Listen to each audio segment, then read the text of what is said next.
Assalamualaikum warahmatullahi wabarakatuh. Shalom, Om Swastiastu, Namo Buddhaya, Salam Kebajikan, Rahayu. Jumpa lagi dalam podcast Hukum Kepemiluan KPU Kabupaten Purbalingga episode yang ke-47. Bersama saya, Junius Fernando sebagai host, dan kali ini kita akan membahas topik tentang ketentuan penetapan pasangan calon terpilih Pilkada tahun 2024. Dan di sebelah saya sudah hadir narasumber kita yang sangat luar biasa. Beliau adalah anggota KPU Kabupaten Purbalingga, Bapak Dr. Imam Nur Hakim.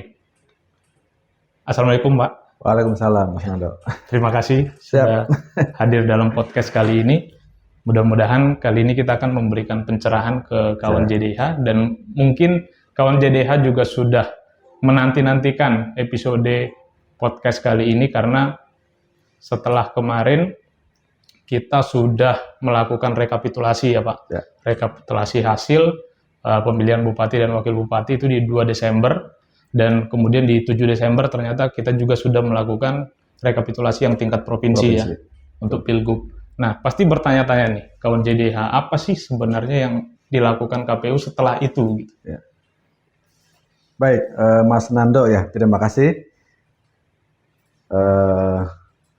Sudah berkenan dan kita ketemu lagi ya di podcast JDH kali ini setelah kemarin merayakan Natal ya bagi yang merayakan dan juga tahun baru. Kita hari ini kembali lagi beraktivitas dan tentu melaksanakan tugas-tugas yang menjadi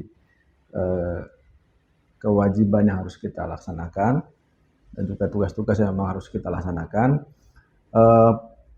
Pertama tadi soal apa ya yang dilakukan oleh KPU pasca kemarin sudah dilakukan rekapitulasi perolehan suara pemilihan bupati dan wakil bupati, terutama di KPU Kabupaten Purbalingga.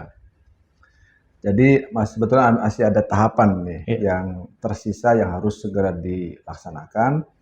Segera itu tentu nanti juga ada ketentuan yang harus ditempuh sesuai dengan tahapan-tahapan yang harus dilalui, yaitu soal penetapan pasangan calon terpilih.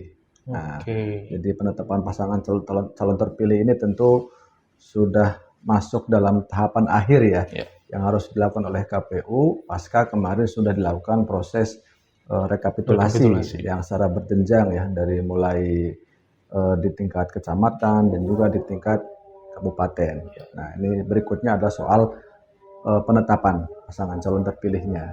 Nah, itu Mas Anda. Oke. Nah, ini berarti yang menetapkan calon terpilih itu mungkin juga sesuai tingkatannya juga ya. Kalau ada pemilihan bupati, ada pemilihan gubernur, itu ditetapkan oleh siapa, Pak? Jadi sesuai dengan ketentuan ya, bahwa penetapan pasangan calon terpilih itu tentu dilakukan oleh KPU sesuai dengan kewenangannya. Misalnya untuk pemilihan bupati dan wali kota, itu yang menetapkan pasangan calon terpilihnya adalah KPU Kabupaten Kota. Ya. Nanti kalau pemilihan gubernur, wakil gubernur, nah yang menetapkan pasangan calon terpilihnya adalah KPU Provinsi. Ya. Jadi tingkatan lah yang nanti sesuai dengan tingkatannya, maksudnya yang akan menentukan, yang akan menetapkan pasangan calon terpilihnya itu. Kalau itu yang menetapkan ya. Nah, kalau yang ditetapkan itu nanti siapa itu yang ditetapkan? Ya, tentu yang ditetapkan adalah pasangan calon yang memperoleh suara terbanyak. Nah, misalkan begini, di Purbalingga ini kan ada 2 pasangan calon. Hasil rekapitulasi kemarin yang sudah kita lakukan itu kan sudah kelihatan tuh pasangan calon mana yang memperoleh suara terbanyak. Ya, tentu pasangan calon itulah yang nanti ditetapkan oleh KPU Kabupaten sebagai pasangan calon terpilih. Begitu juga di provinsi, misalnya di provinsi ini juga ada, maksudnya di Provinsi Jawa Tengah ya, kan ada 2 pasangan calon. Nah, hasil rekapitulasi itu kemarin kan sudah kelihatan dan sudah jelas kan hasil rekapitulasinya, misalnya pasangan calon yang memperoleh terbanyak siapa, nah itu yang ditetapkan sebagai pasangan calon terpilih. Nah, ini nanti beda lagi ya kalau misalnya situasinya ada perselisihan di MK, saya kira nanti beda lagi ceritanya itu. Ya. Berarti kan ini 2 Desember ya, 2 Desember sampai sekarang sebenarnya kan udah cukup lama ya. Ya, sudah cukup lama. Itu apa sih yang ditunggu-tunggu oleh KPU Kabupaten itu kok sampai selama itu gitu? Ya, jadi begini Mas Ando. Ya. Jadi pasca KPU menetapkan perolehan hasil suara itu kan KPU kabupaten tidak serta-merta kemudian bisa menetapkan calon terpilihnya kan, pasangan calon terpilihnya itu. Jadi ada ketentuan dia harus menunggu terlebih dahulu surat dari Mahkamah Konstitusi. Ya. Jadi nanti itu kan Mahkamah Konstitusi bersurat ke KPU daerah melalui KPU RI tentang perkara yang diregistrasi, perkara perselisihan maksudnya, yang diregistrasi di MK. Jadi kalau misalnya daerah yang tidak ada perselisihan, itu nanti berdasarkan surat itu bisa melakukan penetapan pasangan calon terpilih. Nah, beda ketika misalnya ada perselisihan, itu nanti menunggu prosesnya kan di MK itu ada proses penanganan perselisihan hasil itu kan yang diatur di peraturan MK nomor 14 tahun 2024. Nah, bagi kita di Purbalingga karena berdasarkan catatan permohonan yang diajukan di MK kan tidak ada pengajuan perselisihan hasil. Nah, tentu kita juga menunggu nanti surat resmi dari MK bahwa misalnya Purbalingga tidak masuk dalam daftar daerah yang ada perselisihan itu yang nanti disampaikan kepada KPU RI, nanti tentu secara berjenjang akan disampaikan ke KPU kabupaten di daerah.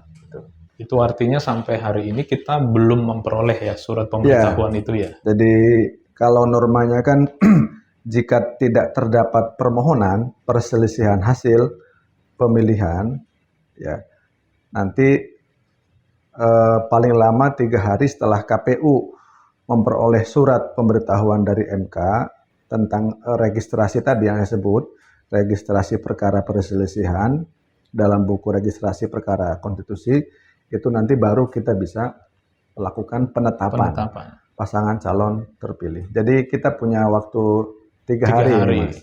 Nah, 3 harinya itu dihitung kapan, sejak kapan itu?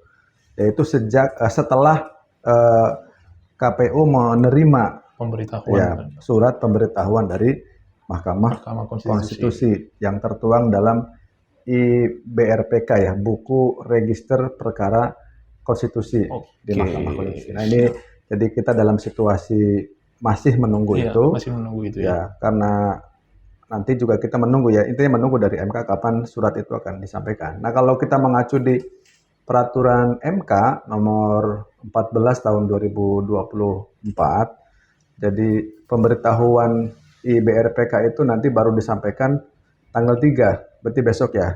Tanggal 3, rentang waktunya sampai tanggal 6. Nah, di rentang waktu ini kapan nanti kita akan mendapatkan surat itu, baru nanti kita menghitung. Nah, setelah diterima itu baru kita melakukan 3 harinya melakukan penetapan pasangan calon terpilih.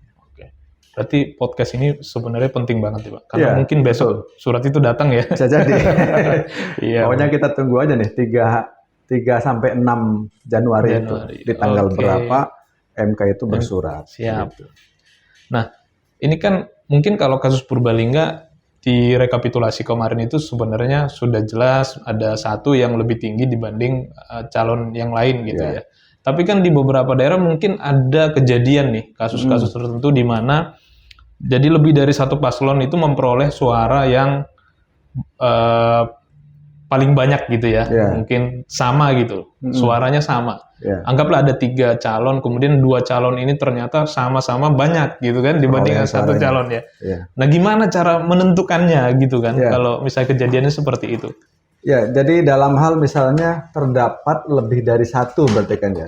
Lebih dari satu pasangan calon yang memperoleh suara terbanyak dengan jumlah yang sama ya. Itu nanti ada mekanisme dilihat dari ini persebaran wilayah perolehan suaranya. Misalnya begini, di satu daerah itu katakan kabupaten ya, misalnya ada 10 kecamatan. Nah, nanti tinggal dilihat aja dari 10 kecamatan itu pasangan calon mana yang perolehan suaranya, persebarannya itu hampir merata di kecamatan itu. Misalnya dari 10 kecamatan, yang paslon A misalnya dia tersebar hanya di 8 kecamatan katakan ya Mas ya. Kemudian paslon Z misalnya ya, dia tersebar di 9. Berarti kan Z ini yang 9 ya. Jadi dilihat itu persebaran perolehan suaranya di wilayah itu. Oke. Nah, sekarang pertanyaannya, kalau ternyata persebarannya masih sama. Masih sama, iya. Gitu kan. Sama di kecamatan. Ya Mas Anando kan? Iya. Ini sudah dihitung, ternyata masing-masing dapat di 9 kecamatan katakan. Atau di 10 kecamatan semuanya dapat. Nah, nanti tinggal dihitung persebaran di desa kelurahannya. Desa kelurahan. Nah, misalnya dari 10 kecamatan yang ada di daerah itu, ada misalnya 30 desa kelurahan misalnya, nanti dihitung aja, dibandingkan paslon yang A dengan paslon Z itu, dia persebarannya lebih banyak mana di desa yang ada di kecamatan itu. Gitu Mas. Nah kalau ternyata, ini nggak tahu ya, apa mungkin gitu ya, mungkin di tiap desa ternyata persebarannya sama juga Pak, itu gimana tuh Pak? Itu kalau misalnya masih persebarannya sama, dari 30 desa itu katakanlah ya, ternyata setelah dihitung sama nih persebarannya. Jadi paslon A itu dapat di 15 desa, paslon Z juga misalnya di 15 desa.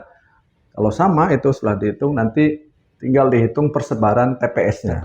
Nah, ini kalau persebaran TPS rasa-rasanya kalau sama itu hampir tidak mungkin ya. Hampir tidak mungkin karena variabelnya sudah cukup banyak ya, jumlahnya juga cukup banyak gitu. Jadi yang paling terakhir itu ya dilihat di persebaran TPS-nya itu. Jadi setelah kecamatan, desa, baru terakhir di persebaran TPS-nya itu. Oke, itu kalau kasusnya itu ternyata kabupaten. Kalau provinsi mungkin. Nah, kalau provinsi kan dari kabupaten dulu, nanti kecamatan, desa ya kan, kemudian nanti terakhir di TPS-nya itu. Polanya sama ya. Polanya sama. Tapi rasa-rasanya nggak tahu ya, sampai sekarang sudah ada belum ya? Maksudnya yang sampai menghitung persebaran itu, kita sampai saat ini kita belum tahu ya. Mungkin ada, mungkin juga tidak ya. Tapi bahwa KPU sudah mengatur sedemikian rupa, itu kan jika misalnya ada peristiwa demikian yang perolehannya sama, itu nanti mekanismenya tadi dilihat dari persebaran wilayahnya itu. Dan itu ternyata persebaran wilayah, bukan persebaran kemenangan ya, misalnya. Iya, persebaran wilayah malah jadi bahasanya wilayah. Iya. Jadi tersebar di berapa wilayah. Iya, gitu. itu Kalau aja. tadi kecamatan, kemudian desa, kemudian TPS itu. Oke. Ya. Nah, nanti ini kan kalau rekapitulasi kemarin itu kan ada forumnya juga khusus ya. Nah, kalau misalnya nanti pada saat penetapan, apakah juga ada forumnya? Iya, nanti forumnya rapat pleno terbuka. Jadi nanti KPU kabupaten atau kota, termasuk juga provinsi, ya ketika tadi misalnya sudah ada surat dari MK, ya sebagai dasar dilakukannya proses penetapan pasangan calon terpilih, maka KPU kabupaten atau provinsi itu dia membuat forum namanya rapat pleno terbuka, yang dihadiri oleh pasangan calon, kemudian oleh partai politik, pengusul, termasuk tim kampanye, dan juga Bawaslu. Itu pihak-pihak yang nanti bisa diundang ya pada saat KPU menetapkan pasangan calon terpilih itu. Jadi sifatnya sudah terbuka, jadi bisa diliput media, bisa disaksikan oleh masyarakat, misalnya melalui kanal-kanal YouTube atau televisi yang menyiarkan itu, karena ya terbuka, bukan lagi tertutup, yang bisa disaksikan oleh banyak orang ketika proses penetapan pasangan calon terpilih itu. Berarti pasangan calon yang tertinggi tadi perolehan suaranya itu. Perolehan suaranya terbanyak itu akan ditetapkan di sana, dan itu yang sedang mereka nantikan mungkin ya. Yang sekarang sedang ditunggu itu ya, proses penetapan pasangan calon terpilih. Jika ini tidak dilakukan berarti belum tentu bahwa ini sudah ditetapkan gitu ya. Ya, jadi resminya ya nanti pada saat rapat pleno itu. Ya, meskipun saya kira setiap orang mungkin sudah tahu ya, pasangan calon mana yang perolehan suaranya terbanyak, tapi proses penetapan ini menjadi penting karena itu menjadi salah satu legitimasi juga, legitimasi terhadap penetapan hasil pilkadanya itu. Nah, penetapan itu produknya nanti apa dari hasil itu? Surat keputusan. Jadi penetapan itu dituangkan dulu dalam berita acara, berita acara penetapan pasangan calon terpilih, yang nanti itu menjadi dasar diterbitkannya surat keputusan. Surat keputusan KPU, misalnya kalau bupati ya, berarti KPU kabupaten dalam menetapkan pasangan calon terpilihnya itu. Nah, setelah nanti sudah ada forum, rapat pleno terbuka, kemudian dibuat di dalam berita acara, kemudian hasilnya adalah surat keputusan, apa yang dilakukan oleh KPU?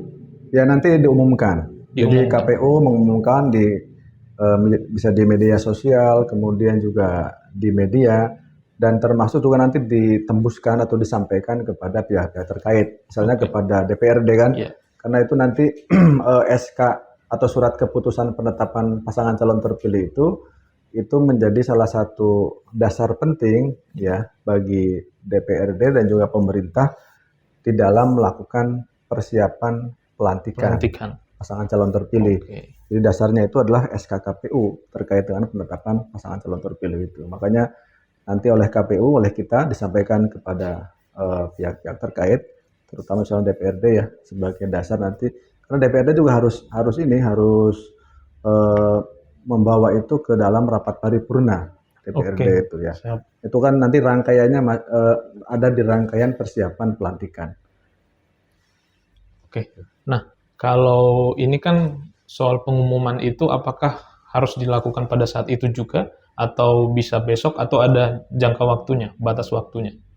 Ya, saya kira kalau pengumuman ya lebih cepat lebih baik ya. Oke. Ketika dia sudah ditetapkan, ya nanti bisa langsung diumumkan ya. Diumumkan di media sosial maupun Ya. juga di website resmi KPU gitu. Dan termasuk juga mungkin di media-media cetak dan seterusnya itu. Ya. Oke. Di berita saya baca Pak bahwa sudah ada 314 permohonan yang masuk ke Ya. MK ya. Nah, dari 314 ini kira-kira Jawa Tengah itu ada di dalamnya apa enggak? Kalau Pilgub itu ada ya, Pilgub. termasuk karena sudah kita baca juga ada pengajuan permohonan ya, perselisihan hasil di MK. Jadi ini tentu nanti KPU Jawa Tengah yang lebih banyak istilahnya melakukan persiapan-persiapan itu, dan kita di daerah ini ya tentu karena kita juga bagian dari provinsi Jawa Tengah ya tentu kita juga harus bersiap juga menyiapkan jawaban-jawaban, karena kebetulan Purbalingga kan juga disebut nih.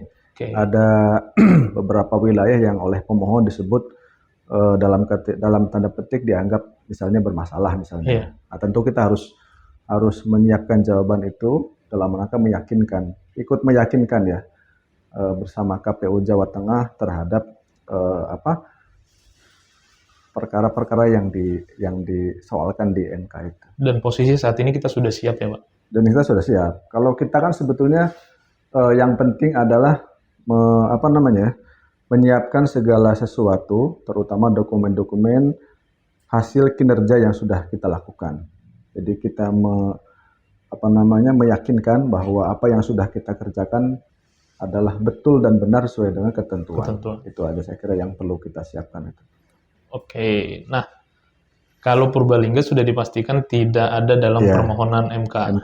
Otomatis sebenarnya tidak mempengaruhi ya. Tapi kan karena tadi dikatakan bahwa misalnya kayak Pilgub ternyata ada, atau mungkin kabupaten lain di tempat lain juga ada. Nah, itu gimana mereka ketika melakukan proses penetapan nantinya? Pasti prosesnya berbeda ya Pak? Ya, beda. Ya. Jadi tentu kalau bagi kabupaten atau daerah yang ada perselisihan, itu nanti proses penetapan pasangan calon terpilihnya menunggu proses di MK. Ya. Jadi proses di MK itu kan cukup panjang ya. Kalau kita baca di peraturan MK nomor 14 itu sampai bulan Maret prosesnya itu. Sampai putusan dibacakan oleh majelis hakim itu kan sekitar bulan Maret ya.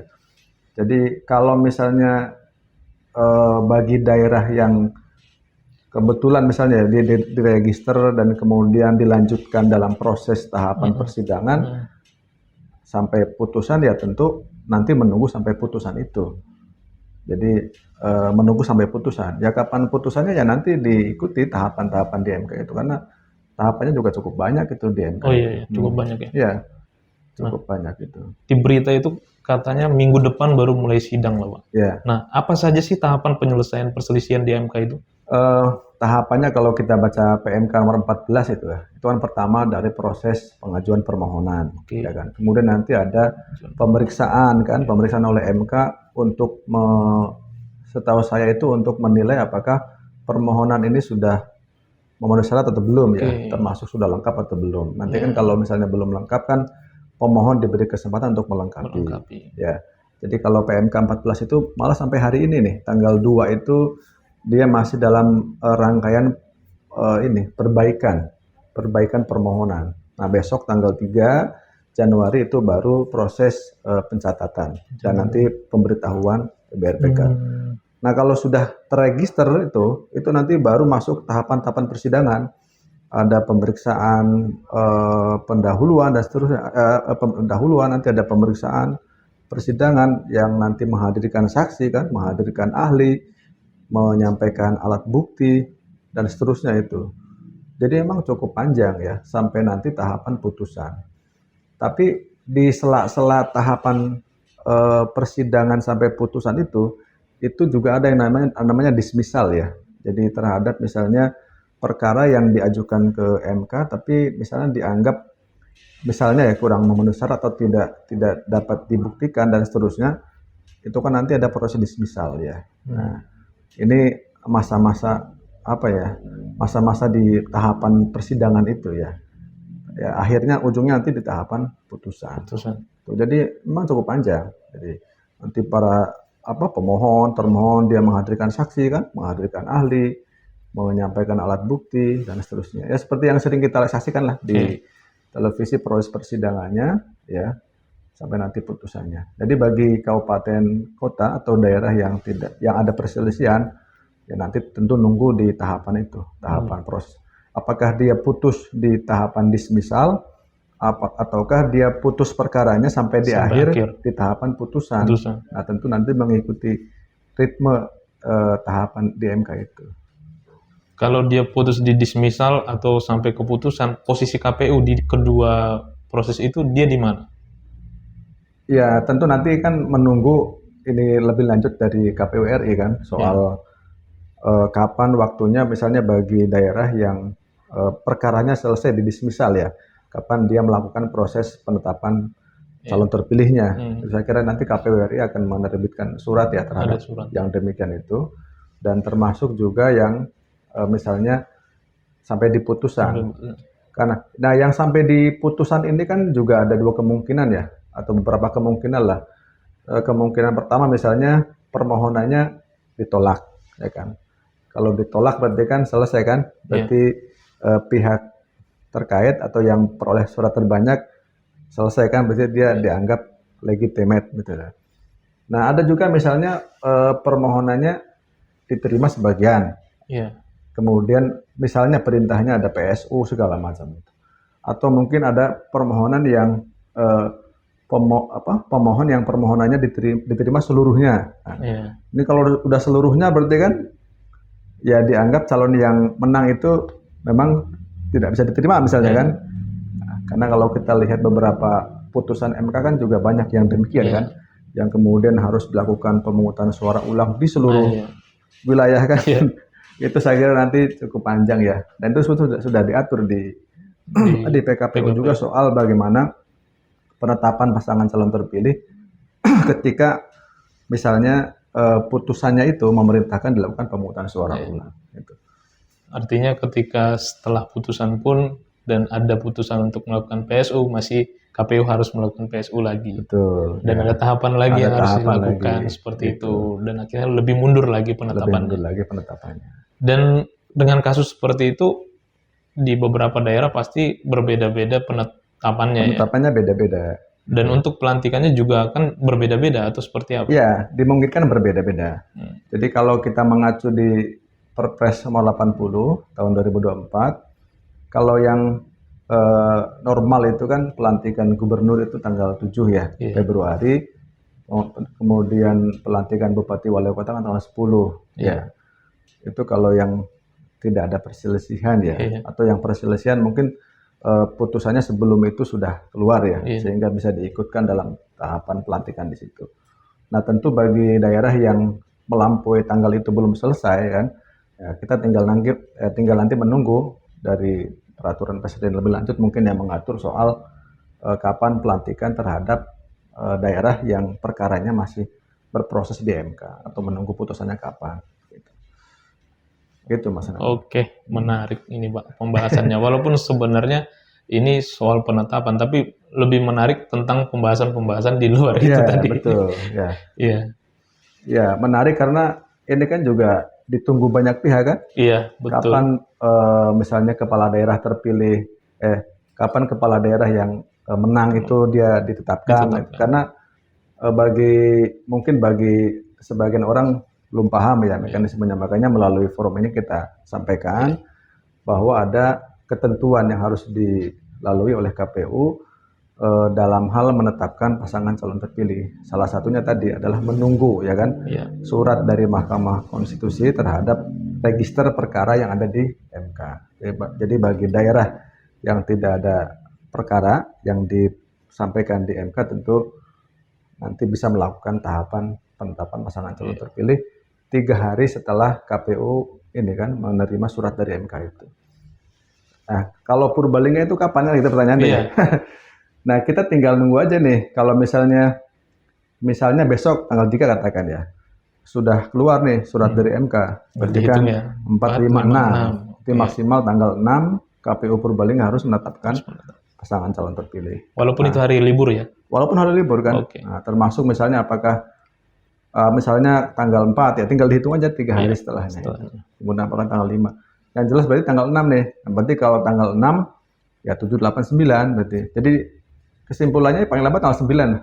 Oke. Kalau kita mengacu di PMK nomor 14 karena batas terakhir penyampaian IBRPK tanggal 6, ya kira-kira paling lambat tanggal 9 lah sudah ditetapkan. Iya, pasangan calon terpilih. Oke. Dan mungkin dengan podcast kali ini kawan JDH sudah tidak lagi penasaran ya kira-kira kapan calon terpilih itu akan ditetapkan, karena sebenarnya itu sebentar lagi. Bahkan ketika ada kabupaten lain juga yang ternyata masih berproses, tadi disinggung Maret ada kemungkinan juga proses itu selesai gitu kan. Dan pasca itu mungkin bisa dihitung-hitung lah kira-kira kapan penetapan. Betul. Ya. Gitu. Ya, kawan JDH, demikian podcast kali ini. Sampai jumpa pada podcast episode berikutnya. Kami mengucapkan terima kasih kepada penonton setia podcast Hukum Kepemiluan yang telah menonton dari episode awal sampai akhir, dan kami juga mengucapkan selamat datang kepada penonton-penonton yang baru. Mudah-mudahan apa yang dibahas di podcast kali ini, apa yang disampaikan oleh Dr. Imam itu bisa memberikan masukan, pencerahan, dan informasi yang baik bagi kita semua. Terima kasih Pak Imam. Siap, sama-sama Mas Ando, terima kasih juga ya. Terima kasih. Demikian podcast kali ini. Assalamualaikum warahmatullahi wabarakatuh. Waalaikumsalam.